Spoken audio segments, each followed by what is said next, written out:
So it has been a hot minute, and apologize for the long break between episodes, but it has been crazy busy around here. I think this is kind of like our first like big rush of the year, wouldn't you say? Yeah, it was definitely a rush. It's definitely been a busy few weeks. It's going to be a busy next few weeks, to be fair, as well. Like there's true. stuff coming up. Yeah. Eurobike is this week, next week, depending on when this goes out. And yeah, there's I got piles of stuff over here that I'm trying to get done, ready for that. And there's lots there as well. So yeah, good stuff coming up.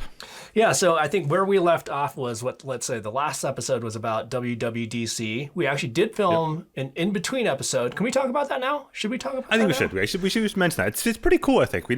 We have not gotten through the video hell of editing that. No, but so it is actually related to our first topic. So Zwift launched their Ride smart frame, and we happened to actually be out in California the day before, the couple days before the launch of the Zwift Ride, and we got to sit down with Eric Min, the current CEO and one of the original co-founders of Zwift, for a pretty fun podcast.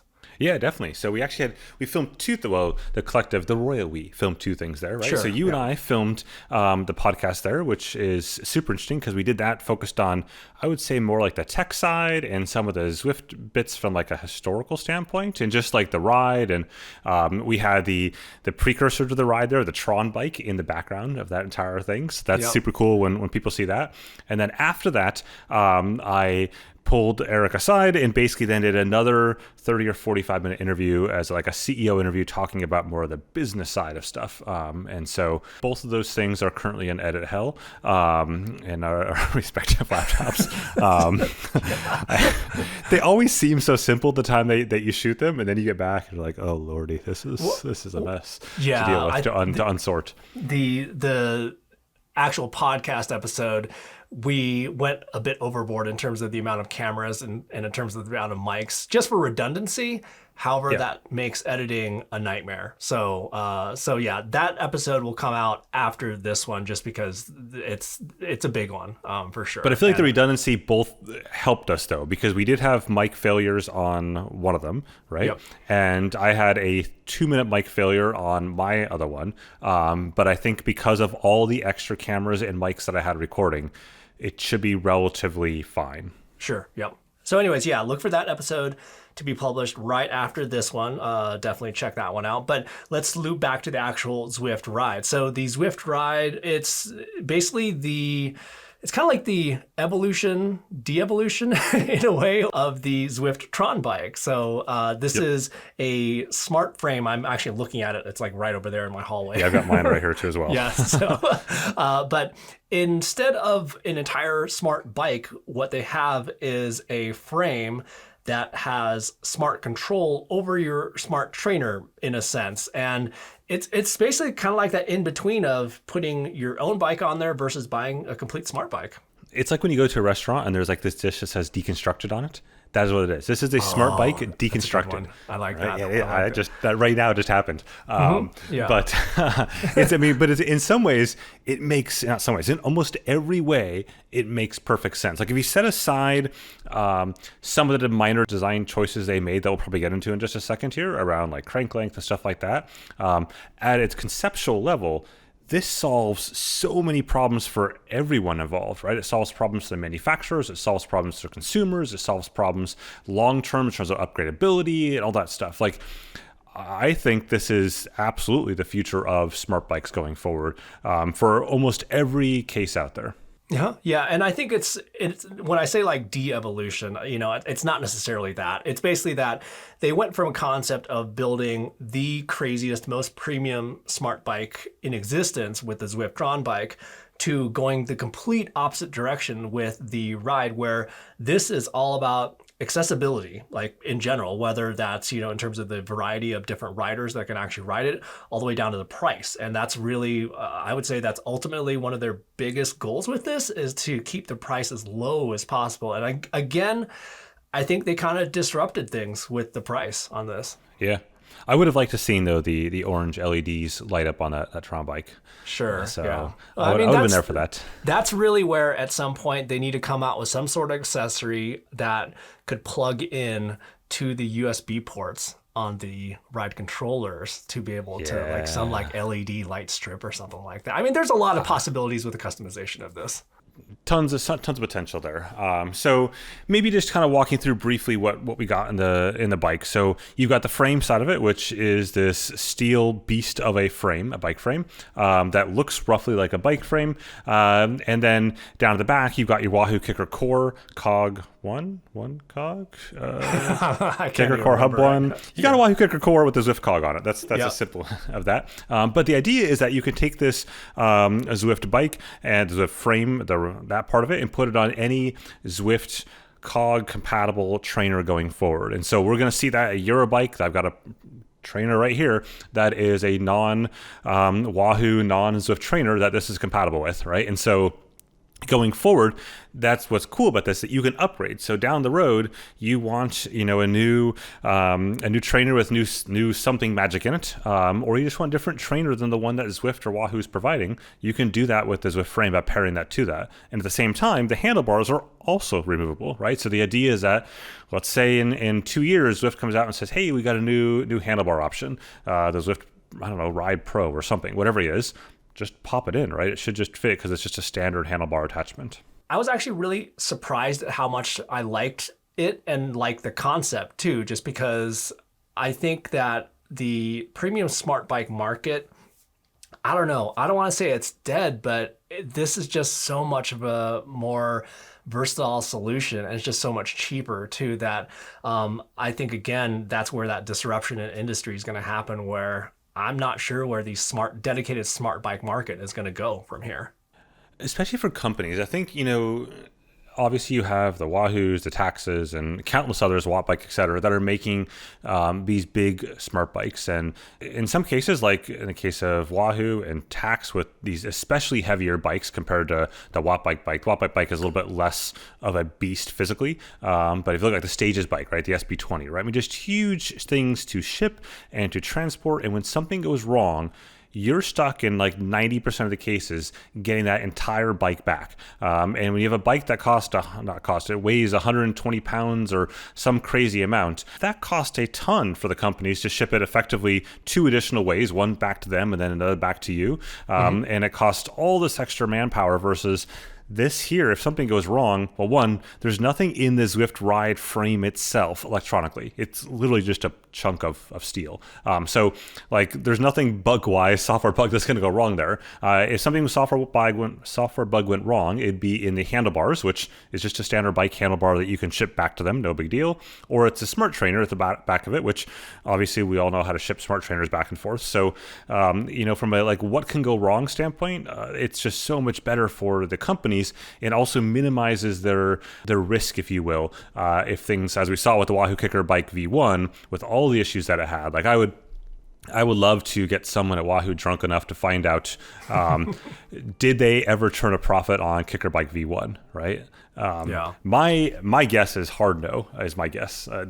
With all the issues they had, I would struggle to see any way on earth they made a profit on that long term on that particular bike. Oh yeah, I think I may have mentioned that in my Saga hollow bike video. I can't remember if I did or not, but that was one of the debates I kind of had, or the questions I had for Saga was, why didn't they have just a standalone display versus having just like an entire smart bike? And I think I may have mentioned just basically the logistics of post-sales support. That's a hard thing to solve. Yeah, so it's a nightmare thing. Yeah, so but let's talk about size units. Yeah, but let's talk about the one huge caveat with the Zwift Ride at this point is that it's made for Zwift. That's. I mean, it's. I thought you say something else, but yeah, I would agree. That's one of the big caveats.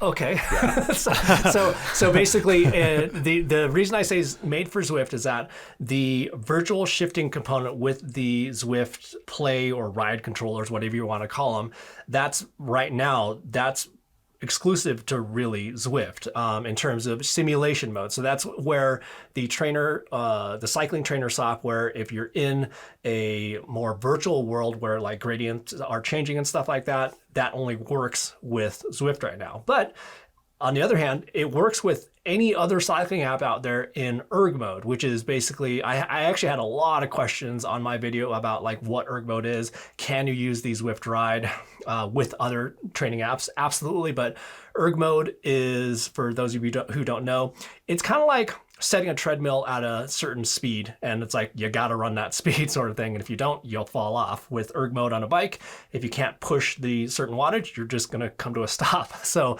whereas simulation mode, think about that as it like running outside, where you can go as fast as you want.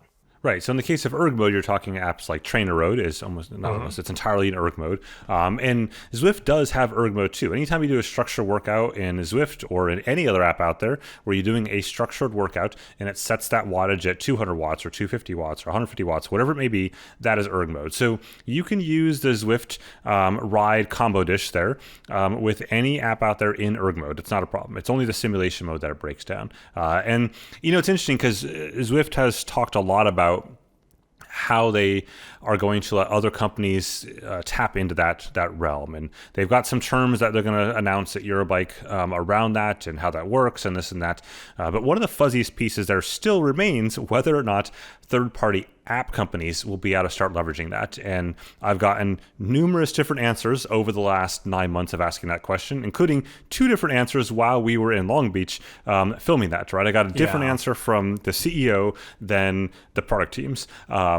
And those were 100% opposite answers, right? And it was one of those like, until I see it, I'm not going to believe it, right? Until there's a third-party app out there that actually has it, I'm not going to believe it. Now, we are seeing it on the hardware side for sure. Like, literally, it's sitting right there. So I know that there are companies out there that are now doing the Zwift Cog on their trainers, and there are companies that are working on Zwift Ride-style handlebars for their smart bikes. And so I've seen those. They've both been in the cave. I know that exists, and you know they're going to be announced here in the next couple of days, so that's fine. But on the software side, having third-party apps like having a Ruvi or a Be Cool or whatever app out there be able to leverage these bikes, you know, I think parts of Zwift don't want that to happen because they want it to be basically their own thing. But I think at the same time, there is extreme hesitance on the part of some of these trainer companies to adopt the Zwift Cog and that one cog system unless their devices or trainers can be used as other apps, right? So you imagine a case of Tax or Elite or those others that look at that and go, sure, Zwift is a big part of the market, but do we want to attach ourselves to only Zwift going forward? And those companies are like, we don't mind the Zwift Cog. It makes life easier for, frankly, all of them. But they'd also like to be able to have the assurances that this will be able to work with Indevelo or whatever app they want there to do. Totally. Yeah, no, I agree. Yeah, so I don't know. With the Zwift Ride, I really like it. I was really surprised at how much I liked how it rode, actually, just the actual like ride feel. I like the single leg thing where it actually had a little bit of side-to-side give to it. I really like that quite a bit. The price is awesome. One downside hardware-wise, though, is only a single crank length, which, you know, some people it matters, some people it doesn't. For me, I've gotten used to it. It's 170 millimeters, so the same as a watt bike, same as a Peloton bike. And, you know, versus the other smart bikes, like I've got the Wahoo TRACKR bike Shift here and a few others, they have the bear claw style design where you've got basically 5 different holes you can pick. I wouldn't be surprised to see Zwift, based on the feedback, almost all the negative feedback I saw on the Zwift Ride was due with the crank length for people. And so, and again, some of that is like certain ends of the spectrum of cyclists that demand a certain crank length, but there's nothing wrong with that, right? Like that's just it's a size fit thing. But it would be relatively easy for Zwift to offer either different crank arm options. So the removal of that particular crank bolt, as Shane Miller, GP Llama, showed in one of his most recent videos, is simply just 2 bolts. Like it's not a big deal to pull that out and swap it out, as long as Zwift is providing that additional crank arm. But it doesn't comply with the standards. Well, it doesn't comply with any easy standards, anyways, for crank arms that you could buy off the street, if you will. So I mean, they are standards, but Zwift cobbled together like 3 different standards into that entire bottom bracket assembly, making it kind of difficult for you or I to just be like, go out and buy a different crank arm set. So that'd be one solution. The other solution would be just to simply offer a bear claw style design at some like Zwift Ride, 1.1 variation. Sure. So we'll see what happens there. Yep, totally. So yeah, again, if you're going to be riding on Zwift and you're okay with the crank length, it's hard for me not to recommend that bike. It's really, really good. But in terms of if you're wanting to use other software, the CapeWorks rivet frame that we just talked about like a couple episodes ago, I actually already have it and I've been riding it for about the last week or so. So I'll have my first impressions about that next weekish. I think that's when they're going to officially announce it with the pricing and whatnot. So stay tuned for that one. So next up, let's talk about really quick the YouTube Music app on Garmin watches. So at this point, the YouTube Music app, this is going to be the same as like Spotify, Pandora. Who else did they have? Amazon as well. Music. Yep. Yeah, some Deezer maybe. Deezer. Yeah, Deezer, yeah. So I mean, they have a really big variety at this point, and YouTube's obviously a big name to snag for Garmin. Yeah, it's one of those ones that I did not expect that to happen. I had heard about this happening like 6 years ago, 5 years ago, like a long, long time ago. I heard when they thought they were reasonably close, and then the winds shifted somewhere, and then close became like dead. And so this sort of came entirely out of left field. I was surprised to see it happen. I mean, Garmin has always made the stance. I'm sure you and I both see these comments on our videos where people are like, "Oh, Garmin needs to get Apple Music support or YouTube Music support or fill in the blank music support." That's not really up to Garmin. Like, Garmin has been very clear since the beginning. They are happy to do any of those companies' music on their watches. And they're at the point where they've gotten over all of the music industry hurdles of the security of those files and all that kind of stuff, that they don't have to worry about that anymore. Instead, it's just a business decision of convincing those other companies to do the app. And even in this case, Garmin is doing these apps, right? Like, YouTube was not making this app. You can see that based on the app looking identical to the other apps that Garmin has. And Garmin made the Spotify app and others, and Spotify went and improved it and all that back and forth, right? That whole process obviously takes a long time. But ultimately, this comes down to someone at Garmin there's actually a person at Garmin whose job is music partnerships, to convince these other music players to be on their platform. And I'd be curious what changed with YouTube. Like, what drove that decision? Because I would have thought that they would have probably pushed more towards like Pixel Watch and Wear OS and things like that, versus basically bringing a competitor to it. I'm going to throw out a wild theory. Maybe it's because of our podcast, because you do need YouTube Premium. That's true. That's a joke, everyone. So, but anyways, so you do need YouTube Premium to use this feature. But one thing I totally forgot to even mention in my video, but YouTube Premium is one subscription that I have no problem paying for every single month. I get so much use out of it, and it's not for the YouTube music side of things. It's actually more the YouTube side of things, where I don't have to see any ads. But I think the other thing that may not be as well known is that you can listen to a YouTube video on your phone while like turning it off, just like you do with like Spotify. So you can, you play it, you can actually turn your screen off, and you can still hear that in the background. Without YouTube Premium, if you're playing the video and go to, turn your screen off, the video stops. So that's like one of my favorite, So that's one of my favorite features of YouTube Premium, is you can do that. So you can listen to, let's say, our podcast on YouTube on your phone, whether that's going to be YouTube Music or the YouTube video. So you can kind of switch back and forth. So it's like, yes, you need YouTube Premium to do this, but YouTube Premium is one of my favorite subscriptions that I have. Oh yeah, same here. I feel like this should be an ad at this point. It's clearly not. The ad will come next in just a second. Not, yeah. Yeah. No, but it's one of my favorite things as well. Every once in a while, I'll need to watch like a video of mine or something else in private mode or something like that, where you're looking at just trying to validate something, and you're like, oh, I got to sit through these ads now. I wish my browser could just automatically like put a nickel in the slot, right, to not have to sit through that ad at that point in time if I'm in another session, just because you're like, oh, 3 ads, like what? It's one of my favorites out there. But it's the same across the other offline music options on the Garmin watch. So Spotify also needs a subscription to make it work. Amazon Music needs some sort of subscription there. In my case, like, I'm sure you probably say in Prime, right? And it just covers it magically somehow. So it's cool to see it there. It's cool to have those options. And Yeah, it's great to see. The only thing I wish we had seen, though, is I don't understand why they went out with the watches they went out with at launch. It was such a strange decision. Oh my gosh, yeah. Especially because it sounds like more watches are coming, but there's some new watches that were totally missing in there, like the Garmin Forerunner 165, for example.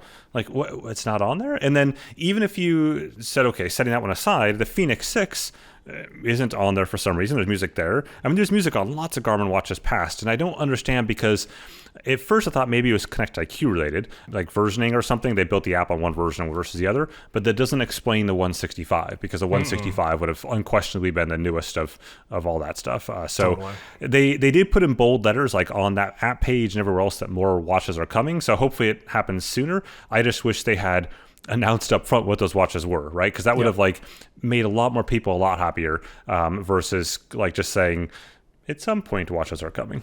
And I think one important thing to note is that, we mentioned that this does require Spotify Premium, YouTube Premium, so on and so forth. But it's not just Garmin. I mean, that's on other watches that do this offline music storage as well. So it's the offline music storage and playback capability without your phone nearby or a Wi-Fi connection. That's a premium level offering on all watches. So just to be clear about that. So anyways, speaking about ads. Yes, this episode of the Fit File is sponsored by Precision Fuel and Hydration. You may have seen them used by plenty of World Tour athletes, including in the Tour de France this past weekend to start there, as well as next month in the Women's Tour de France, as well as by NBA players, NFL players, Major League Baseball players, all sorts of people, including just myself and my wife. I've been using it for quite a while now, as has my wife, and both are racing and training. In her case, training for Ironmans. In my case, training for all sorts of stupid adventures that you and I tend to do together. But it really helps to go ahead and ensure that I've actually got fueling that I can consume and like to eat taste-wise. Like that's probably one of the biggest things I'll talk about is that a lot of the products out there just honestly taste horrific, especially when you're 8, 10, 12 hours deep into something. And this one is pretty solid. The most notable thing though about Precision Fuel and Hydration is the fact that they actually have both an athlete support crew online as well as an app that does that. So from an online standpoint, you can actually schedule a meeting with one of their athlete support crew, which is a real human that you have a roughly 20-minute phone call with, and they walk through basically your particular race plan for you from their nutrition standpoint and hydration standpoint. So in my case, I did that for this multi-day trek that I did, and they kind of walked a bunch of ideas there based on all their historical knowledge of that particular event. Of course, if you don't like people, you can also go online to their site and do roughly the same thing, and it'll kind of give you what you need from a product standpoint. All their products are Informed Sports certified, vegan, all are 2-to-1 glucose fructose, and contain no artificial ingredients. You can visit the link in the description for the free fuel and hydration planner and get 15% off your first order with the coupon code FITFILE. Thanks again to Precision for sponsoring this episode. Yeah, thanks for the support, guys. Really appreciate it. All right, so moving on to just something a quick question, though. Is it bad form then to eat a Haribo gummy bear after that, or is that different? I don't know. I'd say go right ahead. I think I know those guys, and I think they're pretty cool with that. They understand that that balance there. No, I mean, you're not training right now, so it's okay. Yeah, That's it. Yeah, exactly. All right. So speaking of something that's not an ad, so let's talk about the COROS Dura. So I guess I don't know where to start with this one. I don't really know where to start with this one. So we've been testing this for a lot. We've been testing it for a long time at this point, and a lot longer than I think some people have said, like 1 or 2 rides and stuff like that. This has been it's a long journey. So anyways, the the first videos that came out. We've talked about this before. So there's this thing in the review world sometimes where there's these fake embargoes, right? So there's a first look embargo versus the full review embargo. And a lot of times that can be tied to an availability date, that can be tied to software being final. I think it's related to both in this case, but and those are things that we've done before, but I think the frustrating thing about the Dura for both of us was that the communication leading up to the actual launch was consistent, but a lot of communication in terms of this feature is going to be here. Oh, this feature is not going to be there until launch. And, that was certainly the frustrating part. I went ahead and did a first impressions, first look video. You got a little spicier with it. So I may or may not have a couple glasses of wine beforehand. Who knows? No, So anyways, I mean, here's the thing. In terms of the computer itself, for me, it did all the core fundamentals well. It provided some navigation, but there are clearly a lot of things that need to be built out with this, and we'll see basically what actually comes with the final software when it's shipping to customers July 15th. Yeah, so they sent out notes, I think, sometime last night, saying that there's going to be a final firmware for reviewers on July 9th-ish, give or take. And then, July 15th is when they're going to start shipping to consumers. I don't think I'll plan to do a review on July 15th-ish. Maybe I will. I don't know. We'll see what the situation looks like. I guess myself and others kind of made comments back that we had some significant concerns about the device in terms of where it stood. And, a review, like I basically told them the week before, I said, at this point, this is not review ready. I said, it's best first look ready, etc. And I think probably as a result of my feedback, they basically said, okay, let's have everyone do first looks as opposed to reviews. And I think the difference is that you and I roughly know how to do like that first look sort of thing. I think I saw a lot of reviews out there that kind of were basically just not reviews. I guess they weren't reviews. A lot of videos out there that just were not reviews. They were just like, they weren't title reviews, but I guarantee those videos will be switched to be title reviews down the road, right? Like someone will change it out and call it done. And so I'm concerned about whether or not they can stick the landing. I think, ultimately it's an incredibly priced unit at $249. Like, don't get me wrong. I think when COROS can stick the landing. Because as I said in my video and my post, I have all the confidence in the world COROS will eventually stick the landing on this. I don't think it's going to be July. I don't see how it's going to be July, just factually looking at where they are today and most recent firmware that we have and stuff like that. I think by the fall, though, they could have a very strong offering. But I really think by next spring, like spring 2025 is when I look at that and go, Wahoo's going to be concerned. Like that's going to significantly undercut Wahoo's products in that like boltish level, right? That sub $300 or even arguably even sub $400 level. That's where I would be concerned if I was competitors. And I think like Garmin to a degree has to be concerned, as they are in the same way they're concerned about the COROS Pace 3. But Garmin makes their money on mostly premium devices at this point, and so they're that's what they're focused on. But there's some key elements of that product that need to be fixed. And one of the things that I think has gotten missed in a lot of the coverage is that trade-off of fixing those issues with battery life. So some of the issues that myself and GP Llama and that you have run into are basically battery trade-off issues, where in order to fix that issue, they're going to have to consume more battery life. And I am already seeing that. I went for a ride last night, seeing that in the most recent firmware where they're fixing some issues, but it's taking a solid hit to battery life as a result of that, and well below their claims. And again, this is beta, and it's still going to change over the next few weeks. And so one of the things that, to be fair to most companies, that they do is that battery life optimizations tend to be the last thing these companies do. Rightly or wrongly, we can have a separate debate on that, but that does tend to be how most software companies and hardware companies work. So maybe we'll see them kind of dip back up again on battery life, but yeah, it's something that I think, a lot of us are going to be looking at and seeing, and that's one I wanted to have a lot of data on behind it.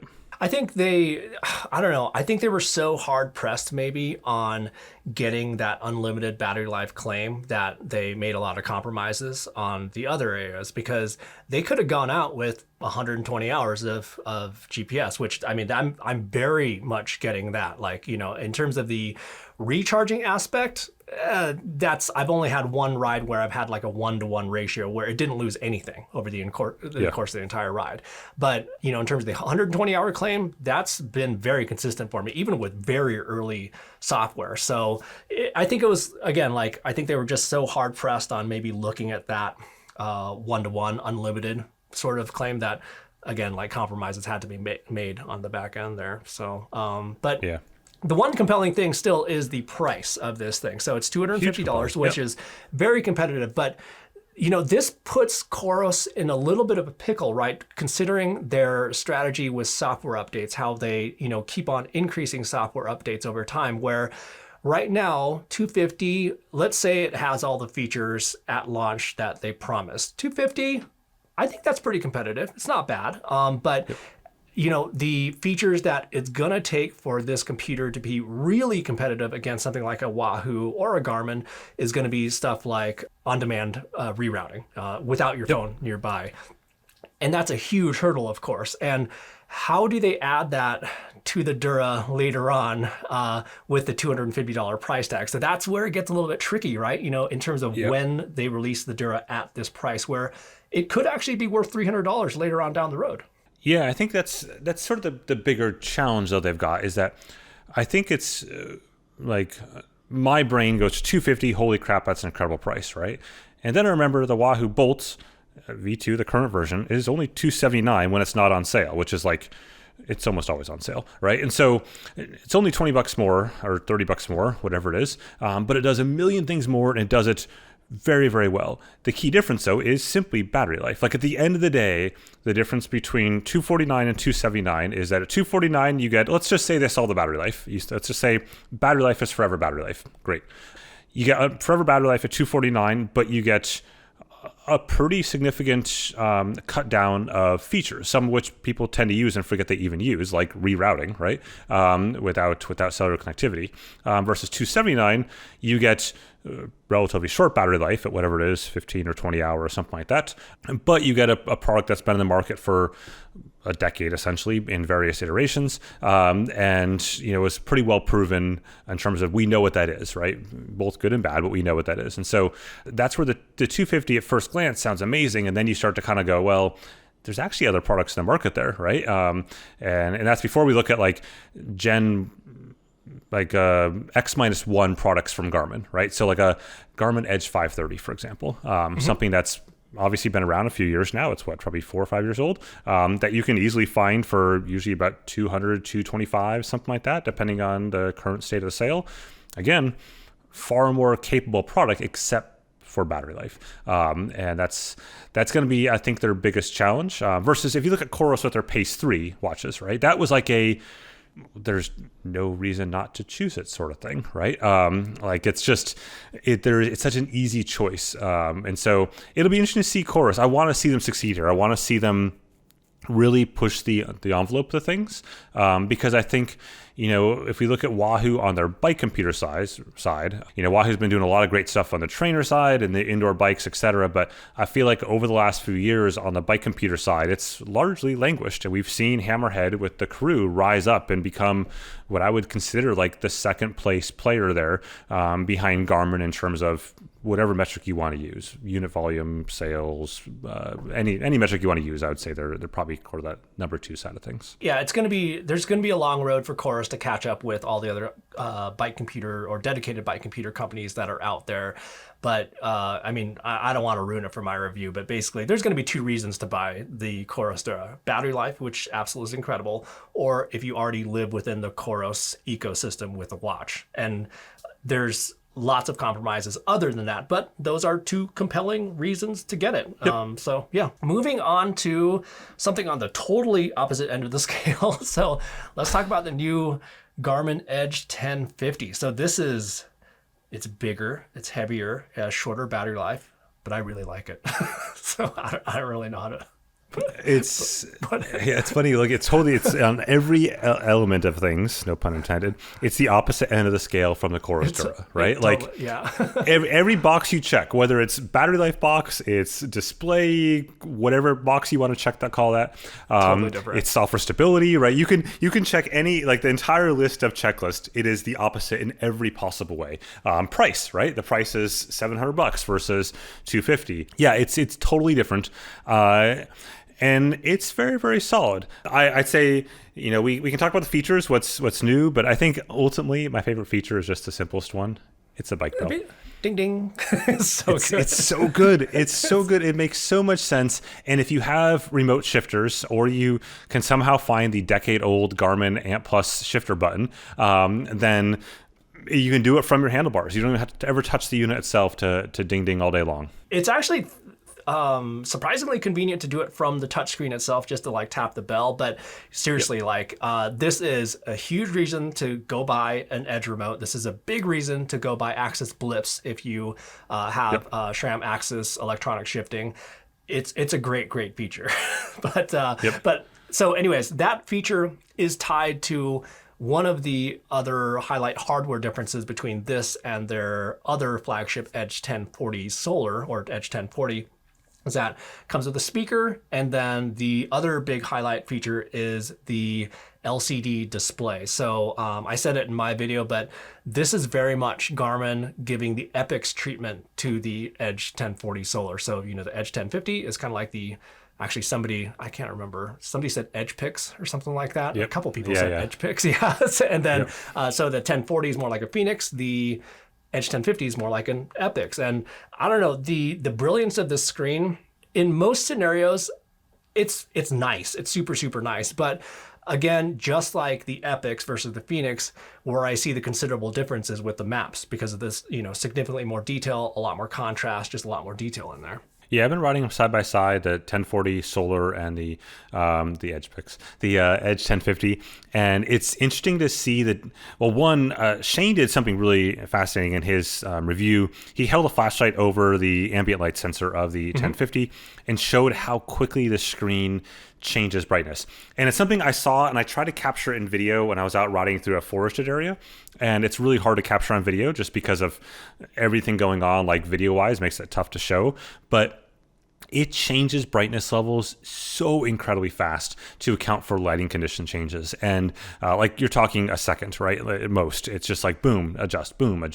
And so it always looks like the right levels. And it's impressive to see. It's funny because I think, from a battery life standpoint, they were very conservative in what they posted the battery life to be. I've gotten consistently better than their claims, especially when I start turning off things. So like when I've had everything on, I'm getting their battery life claims, right? So if I've had navigation on, group tracking on, the display at like the default brightness, which is incredibly bright to begin with, all the sensors connected, power meter, radar, etc., I'm at the battery life claims.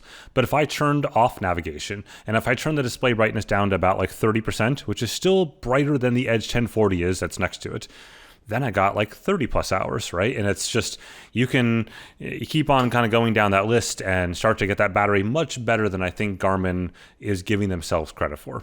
Yeah, and I think maybe I saw quite a few comments on my video about the battery life concerns, but for my testing scenarios, it has been crazy sunny in Colorado, and I've been testing this like to the hilt in terms of like the most demanding settings, as they've kind of said. So, in terms of using navigation, I've had it on the map screen a lot of the time. So yeah, with the battery life, I think you've mentioned it before in the past. It's like, don't necessarily overthink it, but I think, realistically for most normal use cases, probably bank on like 30 to 40 hour mark.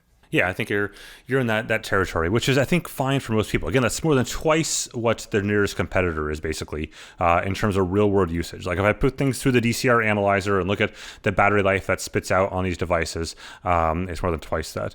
Which, by the way, I'm hoping COROS will add support for those battery life values into the fit file. Like I've asked them privately many times.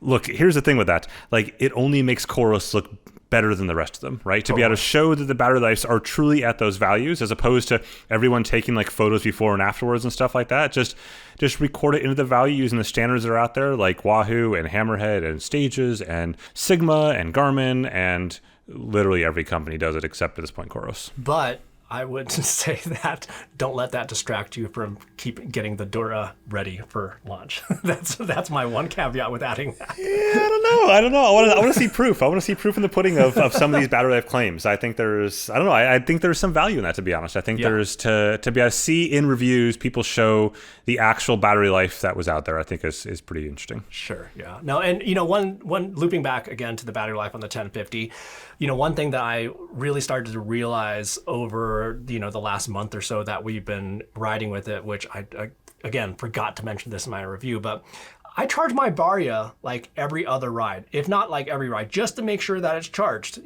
just because I don't really want to go out, without my Varia radar. So it's one of those like, all right, if you're charging it in the same frequency that you're charging your Varia, charging the 1050 shouldn't be a big deal. By the way, I just remembered, I stole one of your micro USB cables, that little gray one, from your charger. When I was out there a couple weeks ago, there's a little gray one on that charging hub that you had in your kitchen. Oh, that's the little carbony one or whatever. The only one that you ever use for charging your Varia radar, because it's still micro USB Garmin. Micro USB. Yeah. Come on, Garmin. All of us at the whole internet just wants a USB-C version of that radar. That's all we want. We don't want anything else changed except that little port. It is the last device I have that is micro USB. It is. I don't know, but at the same time, it's like you have to imagine like Garmin probably has like they could have a lot of these things already built, in boxes already. So they could. It's sort of like at some point I'll get around to. I did like a behind the scenes photo thing when I was out in Kansas back a few weeks ago at their headquarters and distribution, and there was piles and piles and piles of pallets worth of Tacx Flux 2 trainers that they're trying to get to, and they had like production dates on the outside, and it was like 2022, right? And they're still trying to get through ones from 2 years ago. Yeah, exactly. So, it's all production costs. It's like the more you build, like the next one's going to be like cheaper and cheaper and cheaper. So yeah, exactly. Yeah. So anyways, like going back to the 1050, the brilliance of the screen, I really like that quite a bit. The speaker, super handy. I think, probably one of my favorite features though, or not things or features, but my favorite things about it is just how much quicker it is to use though than the 1040. Yep. Just that faster processor to power that display.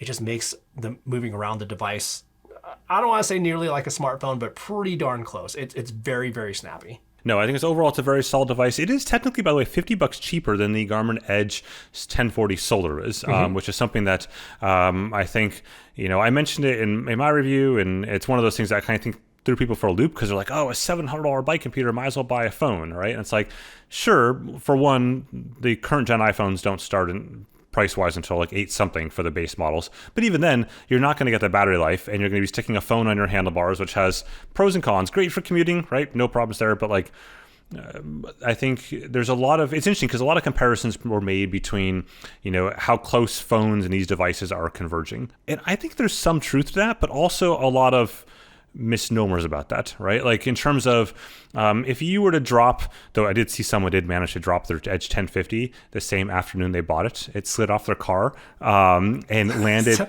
perfectly flat down and shattered. There's a post in the Garmin forums, the only post in the Edge 1050 forum is of this guy who just bought it, brought it home, put it on his car hood, and it didn't drive anywhere. It just simply slid off, flipped over, and landed literally smack down and shadow the whole thing.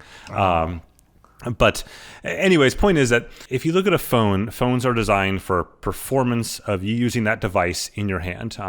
They're not designed from a performance standpoint to be used for 20, 30, 40 hours. They're not designed from a heat standpoint. They're not designed to have the GPS on the entire time. They're not designed for all these things. And so likewise on the app side, there are some good phone apps out there that do a lot of things, right, with GPS, etc., in the cycling realm. But one of the things you eventually find when you start going down that rabbit hole is that a lot of the little things of bike computers aren't in those phone apps in one cohesive package. You have one phone app that does something well like navigation, another phone app does something well like structured workouts, another phone app does something else well like training and physio type stuff, but they rarely have all those things in one package. And that as many times as I've heard in the last week, it's, phones will replace this. I've heard that for 15 years now. And it's just never come true. Like, it hasn't happened in 15 years. I'm not saying never, of course, but I think we're actually further than we were 15 years ago from this happening, because a lot of those app players have kind of admitted defeat in some ways, right? And I think said, yep, we are going to be the phone app for the masses, right? Like a Ride with GPS, versus some apps that might have had a chance to become that one app to rule them all, has realized that it's very hard to compete with the battery life and all that kind of stuff of a dedicated bike computer. It's like two different audiences, really. It's like, yes, it is getting to that smartphone price, absolutely. But as you said, it's about having everything all in one cohesive unit, plus the ability to actually have your phone in your back pocket still, where you still can communicate too without necessarily switching back and forth. So I think from a navigation standpoint, I think a phone is absolutely fantastic in that respect.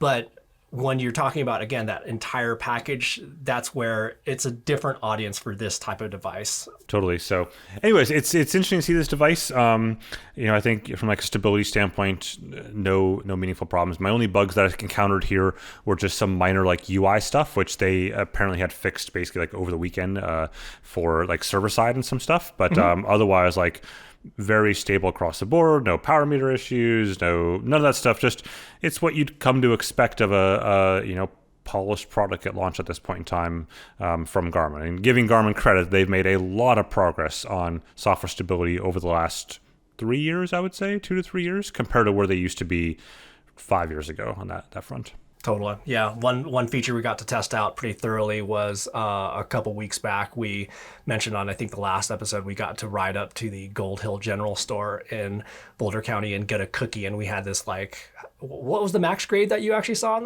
that hill? 18-20%, something like that at least. It was brutal. But yeah, it was really, really pretty to see that bright a red on the screen. And what's notable about that ride, though, Des, is that ride. Oh, were you going there? Were you going to do that before I did? Oh, I was good. Hey, take it away. No, you go. You do this. Let's see if this works out. But what was nice about that ride was the bike that you actually rode on it, right? Yeah. That bike was from the Pros Closet. So the Pros Closet is sponsoring this particular episode.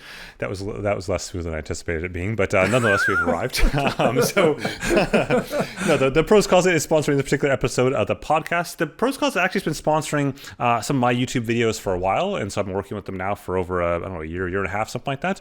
And if you're not familiar with TPC or the Pros Closet, they are based out of Desland there in Colorado. And what's interesting about them is they have kind of like 2.5 core businesses. The first business is that you can basically sell your bike to the Pros Closet and then either get a cash or credit for the store, or you can also get this new feature called consignment, which they will still pay you out at the end of the 120 days, but you can essentially let it ride. You can see what the highest value you can get for your bike, and so they start your bike off on day one at a certain price, and then by the end of the 120 days, they will either have sold it or they will give you the promised cash that they promised up front. So it's different than consignment. You might have a local bike shop, and the fact that you're getting cash either way, right? And the bike's already processed by them and inventoried, you know how much cash you're getting. And of course, the inverse side is to buy these bikes. What's cool about when you buy a bike from the Pros Closet is that it's all ready to go. So you go online, you see roughly, I think, 700 or so bikes right now on their site for all different varieties of riding types, styles, and sizes.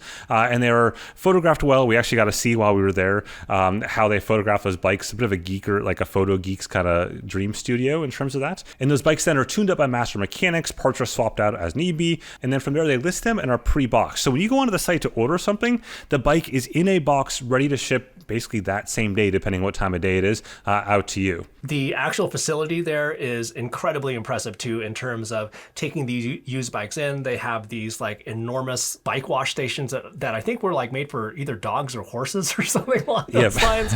And then they have these like professional drying units, again, these professional mechanics, and then, goes to the photo studio. I mean, it was a ridiculously impressive facility that they had there for all these bikes. So yeah, it's a super cool place just to kind of like geek out at. And then finally, the last piece there is all their accessories. So a lot of the products that we talk about, like the Garmin Edge 1050, the Wahoo trainers, all that stuff, they sell as well. And in fact, if you use our special code, which is 2024 FitFile40, so the year FitFile and then 40 for $40 off, you'll get $40 off any purchase of $200 or more from anything on their site. So again, whether that be a frame or be a full-on bike or be an accessory, you're good to go. Once again, thanks for TPC for sponsoring this episode. Yep. Thanks, guys. All right. So last up, or actually two last things that are up. So I guess let's quickly talk about the Suunto Race S. I'm actually wearing it right now. Oh, yeah. No, I got it. It came with like a courier pigeon shipping, unfortunately. So I got it the afternoon of the actual embargo. So anyways, I've already been testing it. There's a lot of things I like about it, some things I don't. Since you've done your review, let's hear it. Yeah, so the Suunto Race S is essentially taking the Suunto Race they released about 9 months ago, last fall sometime, which is their AMOLED-based watch. And the Suunto Race was a variant of the Suunto Vertical, which is their MIP-based display watch. So the Suunto Race has AMOLED, same exact features as the Suunto Vertical, and the Suunto Race S is a smaller version of that, except it's more than just a smaller version of it. It's also got a brand new, most importantly, optical heart rate sensor. And that was the biggest concern that myself and a lot of the people had around their previous watches, the Vertical and the Suunto Race. And when I say concern, I mean like dumpster fire concern, is that their previous optical heart rate sensor just was not good in any way, shape, or form. Like it was really not usable for sports in almost any capacity. But the new one is very, very solid. As I said in my review, it's not quite like top tier Apple Garmin solid, but like on my run testing and intervals and stuff like that, zero problems. The only sports that had any issues at all was in outdoor cycling, out on the road, which is somewhat normal for watches, optical heart rate sensors to be kind of iffy here and there. But for running and hard intervals like that, it absolutely nailed it. But they've also added a bunch of features. All those features are coming back to the Suunto Race and the Vertical and the Suunto 9 Peak Pro, including a Climb Pro-like sort of thing, which shows you the upcoming gradients, automatically categorizes climbs and all that goodness. And there's a bunch of other features as well. But the kicker here is this thing is only priced at $349, which is mind-bogglingly cheap. Like there's nothing in that realm that has online maps, not online. It has maps on the device itself, offline maps. It's super, super impressive. Yeah, so my testing with heart rate at this point, I would have to agree it's certainly better than what I've seen before.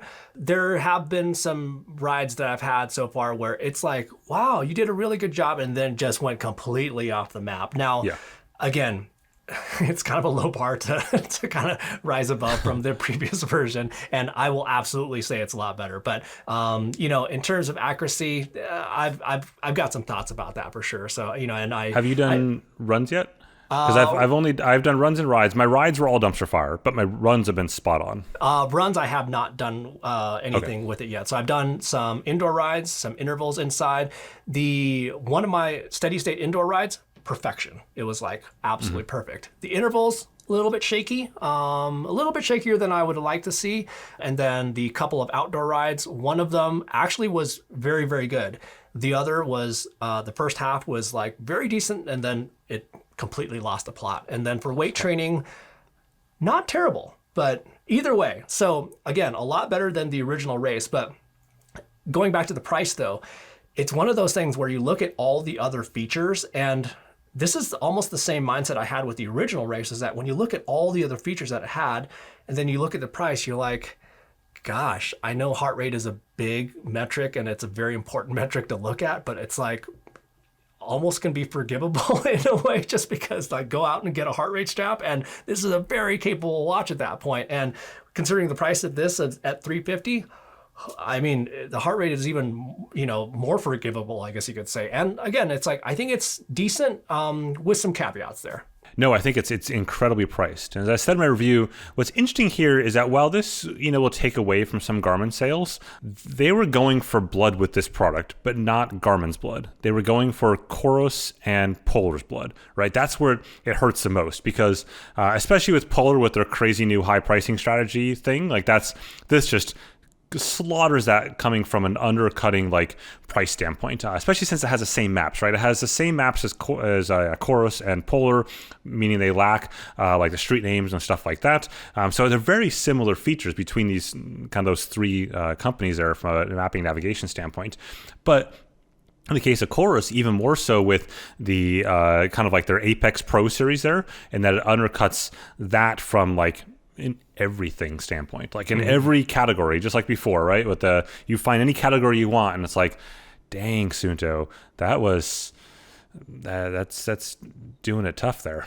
I think it's also hitting a very interesting price point there, where Garmin doesn't necessarily have a watch that fits this $350 more premium-ish sort of watch. I mean, no, it doesn't have it doesn't even come close to have all the features of something like a 265 from more like the physio standpoint and a lot of those features. However, the 265 doesn't have any maps of any sort either. So that's something to consider. The closest I actually came up with, honestly, was the Instinct 2 series. Right? Sure. Because that's at $300 right now, according to the internets. So it has everything except maps. And so, like, where it's interesting is that if you look at the Instinct 2, setting aside whether or not you think the Instinct looks great or hideous, is that watch has more sport features, though, than Suunto does. Like sensor connectivity and structural workouts and training readiness and all that kind of stuff that Suunto doesn't have. Suunto had, like, touches on training load a bit, but Garmin goes much deeper on the Instinct 2 series. But inversely, the Instinct 2, of course, lacks an AMOLED display. It's just got the old, black and white display. And, of course, it lacks, the mapping, which is a huge thing. And we don't see mapping in Garmin's lineup until, if you want to use a current gen product, the 955, so $499 is maybe it's $450 sometimes, but $499-ish. Or you'd have to go to like a 945, which would be previous gen, but out there for cheaper prices. I think one thing I appreciate about Suunto is that you see a lot of these updates that come to the software and whatnot. And you can definitely tell that they're really in the forums. They are participating and they're definitely listening to a lot of that feedback, because a lot of these changes have come from that feedback. The one thing that I really do wish that they would improve on, and you mentioned it in your review, is the sensor pairing nightmare. Just how so bad. How first of all vague it is when you just you go to pair a sensor, you're like, it paired. Like, wait, to what? I don't even know what it paired to. And then the fact that you can only have one power meter paired at a time, or to your watch. That part, I would love to see some improvement there. Yeah, I think that in my mind, sensor pairing needs to be Suunto's number one thing they focus on their next quarterly-ish update for. And that's actually, I'd say, the biggest, that and probably heart rate broadcasting are the two biggest comments that I saw people make about the watch, as single biggest across the board in every post and review I've seen, as is sensor pairing been improved. And I guess I don't really understand, because I know the guys and gals on that team, and they're top tier Kona triathletes, right? I've seen their Strava posts. They're out there doing 170K rides every weekend. They're doing all the mileage on bikes and using power meters and using smart trainers.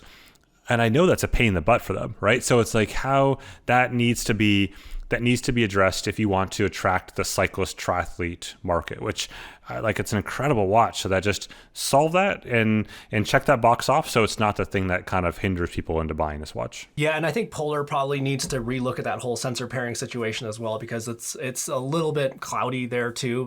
That's where Garmin does a good job at this, but I actually have to give COROS a lot of credit here too, in terms of their sensor pairings and how those show up, and you actually see those names, and you can pair multiple sensors and stuff like that. So speaking of sensors, we go to the last item of the day. Speaking of heart rate, speaking of sensors, so the Wahoo TRACKR. So I'm imminently ready for my review, but I need to do a couple runs. I've been just dealing with my recurring foot injury thing. So that's the last thing I have to do. I'll come out already and say that they redeemed themselves. It's really, really good for my testing. And again, coming from the previous generation of the TRACKR series, easy thing to accomplish, but I can highly recommend this thing from an accuracy standpoint. So I know you just got yours because of kind of the same slow shipping sort of scenario. So what are your first impressions so far? Yeah, I've gotten a couple workouts in, and accuracy has been fine, as expected, to be honest, on a heart rate strap. And I think I had a lot of talks with them over the last 8 months about this product and where they got to and all that kind of stuff. And ultimately they knew that the existing TRACKR had some issues, and I think they're kind of the first to admit it. And the challenge, though, I think for us as reviewers, is that the issues that unit had, are time-based. It's like a ticking time bomb, right? And that most of the time those issues came on 6 or 8 months later, and that we don't really know when they're going to die. All of us had reviews early on for the TRACKR, and it was good job, Wahoo, nailed it. And then all of a sudden, 6 months, 8 months later, at least for me, it just stopped working, right? It became useless. And we look at like the review, all the forums out there, and it's like, oh, the ticker was great for 6 months, and then it just crapped itself. And Wahoo said that there's a lot of things that contributed to that, some strap based, but some also on the chipset side, and what chipsets they're using internally, and how they could access the raw PPG data, the raw heart rate data behind that. And so now they can. Now it's their own chipset internally, and all that kind of fun stuff they have access to from a full developer stack standpoint. And so it'll be interesting to see. As you noted though, like for the TRACKR, it's been accurate, but I'm kind of going to do like a bit of a first look. I'm kind of going to be like, here it is, here's what it is, here's where I am now in early July. I will come back late fall, Christmas time. I'll give you a Christmas present with a new review of like, does it last-ish for 6 months? So what's interesting about what you just said there was that I had a completely opposite experience with the TRACKR heart rate straps. So I saw immediately, straight out of the gate, they didn't work for me. Like it was. You killed it out of the gate. Hold on. Here's my collection of TRACKR heart rate straps that I have, not including the pods here. And it was basically, I got it, tested it for a few workouts, and it missed like the first 20 minutes of my workout entirely, sort of thing. I reached back out to Wahoo. They sent me another strap. It's like, hopefully this one will be fixed. Same exact thing. Sent another strap.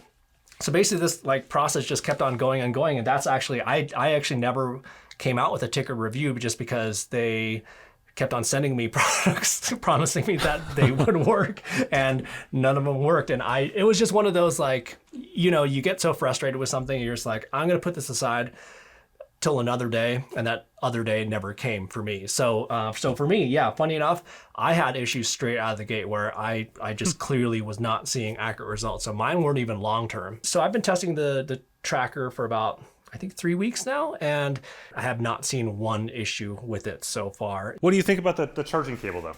The charging cable is cool because it's actually the same charging cable as a Shox bone conduction headphone. Did you know that?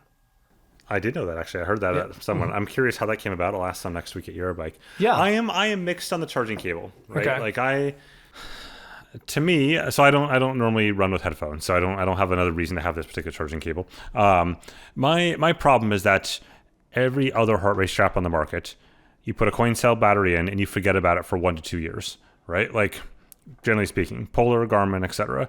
And here, I have to try to remember to find this cable in 100 hours, right? I think like at least with like, I don't know, you look at like some of the group set shifting stuff where you're 100 hours, or power meters like the Favero power meter cables or Wahoo and stuff like that. Those are such big, bulky ass charging cable setups that you can find them. I am so going to lose this in the next 100 hours because it looks almost just like a normal USB-C to USB-C sort of thing, right? You don't even notice it. I just don't understand why, given that they reduced all of the features. Like, they got rid of all the features of the higher end TRACKR strap, like the TRACKR X. Those all went away. It's just a heart rate strap now. Mm-hmm. That is it. I don't understand. I mean, what's the alternative though? Versus that Coin magnetic. Well, that takes away that takes away the like highlight feature of the heart rate strap though. So you're basically saying it's like, come out with an accurate ticker more than come out with a rechargeable ticker. The impression I got from them wasn't that the accuracy came from the rechargeable aspect. It was the accuracy came from them owning the chipset now inside of it. No, totally. But I don't know. They're not. At the same time, though, it's like from their public marketing standpoint, they're not saying, "Oh, it's finally accurate." We're saying it's finally accurate. But from the marketing standpoint, the key feature of this compared to other heart rate straps in the market is the rechargeability. Is more what I'm saying. Yeah. I guess to me, I'm not sure if I see that as a benefit, right? Like, I think, like, I know some people have said, like environmentally, coin cells and stuff like that. Maybe, but like, how long does your heart rate strap really last before it dies anyways? Like, if you're talking 3-4 years, so now you're looking at 2 coin cell batteries, right? Yeah. 3 at most, versus what's the environmental impact of this, or losing this and having to buy another one? I don't know. Like, that's all, to me, I think the environmental side of this particular equation is relatively trivial. Like, if I look at the example I often give on coin cell battery stuff is, think about how many times you empty your trash in your house, right? every single weekday, etc., how much trash not you, but maybe you, but the royal you, right, puts out into the world compared to a single coin cell battery once every 1.5 to 2 years. Yeah, totally. For what trade-off in this particular case? Like, I'm not seeing the actual trade-off here, the benefit of that. I mean, I could see this solving an issue for some people with the original HRM Pro and possibly like the HRM Tri and HRM Run, those older generation Garmin heart rate straps with the screw cover with the little O-ring there. Yeah, you really do have to get that just right to make sure that there's no water ingress on there. But if you are careful, like I literally have one of the original HRM Pros with the little yellow ring on it. From when it first launched, which was like 2 years ago, and it still works great. So I can see that solving the frustration maybe for some of those more older generation Garmin heart rate straps. But yeah, I mean, for me, I have no problem switching out a coin cell battery. I think it's fine. I mean, it's easy enough on a Polar strap or one of the new HRM Pro Plus straps. So yeah, I don't know if it's necessarily a huge feature to talk about, and I don't know, that does obviously come at a little bit of a cost, quite literally, where comparatively for other straps with the same features, it's more. So yeah, I think that the cost is the other challenging point. At $89, it's the same. Well, it's higher than the real world cost of a Polar H10, right? Which is sort of like I hate the term gold standard. Everyone knows I hate the term gold standard because I think it's garbage, the term anyways. But in this particular situation, I would say that the Polar H10 is one of the, like, we won't use gold standard, one of the trophy heart rate straps to put up there as like reliable. I mean, it's been out a decade plus and people kind of go to it all the time. Or the H9, which is at like $55 or $60 or something like that. Yeah, I don't know. The gold standard thing, I think that just came about just because it has been used in a lot of scientific studies, which that's fantastic. But at the same time, it's like, I have gotten very similar accuracy out of an HRM Pro or HRM Pro Plus and H9. I mean, even their HRM. Oh yeah, no, I'm not discounting those. I'm just simply saying, like, if we were to compare, like, if we look at the market and say, let's take their competitors, right? The competitors at that price point are Polar H10 at $90, Polar H9 at, I guess, like whatever it is, 60-ish bucks, 55, 60, I think. 70, yeah, something like that. Yeah. Yep. Garmin HRM Pro Plus, they're almost always on Amazon for $95 to $100, like real world pricing. So not talking Garmin's fake online pricing. So you're talking essentially $5 difference, $10 difference. Those, as you noted, are very, very respected from a accuracy standpoint, from a durability standpoint, especially the Pro Plus with the new pod thingy and all that stuff and all the extra features. I guess it's just, to me, it's priced a bit high. Like, I think it's got the Wahoo Premium on it, which is like from a pricing standpoint, just for the sake of the pricing. But I think this should have been a $79 strap as the premium, if you will, not $89. And $79 probably is pushing it, probably like $69. But that's just my 2 cents, which I know people argue, it's $10, etc. But again, when you're lacking all the other features and when you don't have the history to prove yourself, it's kind of hard, and especially in Wahoo's case, they have the inverted history, right? They've got all this baggage, and they're walking up to the bar being like, "We're going to charge the most, despite our baggage," right? And it's like, wait, what? So, I don't know. Like, I know we've talked a lot about this now. It's probably beating the dead horse there. As you said, it's an accurate strap. That's all I can say at this point in time after the workouts, right? Like, who knows beyond that? Yep, totally. So, yeah, anyways, look for both our reviews, which should be dropping soon-ish. So, yeah, anyways, for the next episode, so I think that's going to be more like probably Eurobike stuff focused, I think, just because that's next week. And then your open house is also coming up here. So definitely. That should be exciting. We still have some spots for that. So if you want to sign up for the open house, you can definitely do that. You'll find the link on dcaramerica.com. Just click on the blog button there, and you'll scroll down and find it right there. It's pretty easy to find, but we have some spots for that. We've got good beer. We've got hopefully nice weather. I mean, no guarantees. It's the Netherlands, but if you're coming, you're probably from here anyway, so you know that the weather can vary. But lots of people do actually come to the open house from quite far away. People fly in for the weekend. They make a weekend out of it. Enjoy the weekend doing the weekend things with their family, friends, whatever the case is. So definitely do that. We don't take up your entire weekend, so it's just a little slice of the time.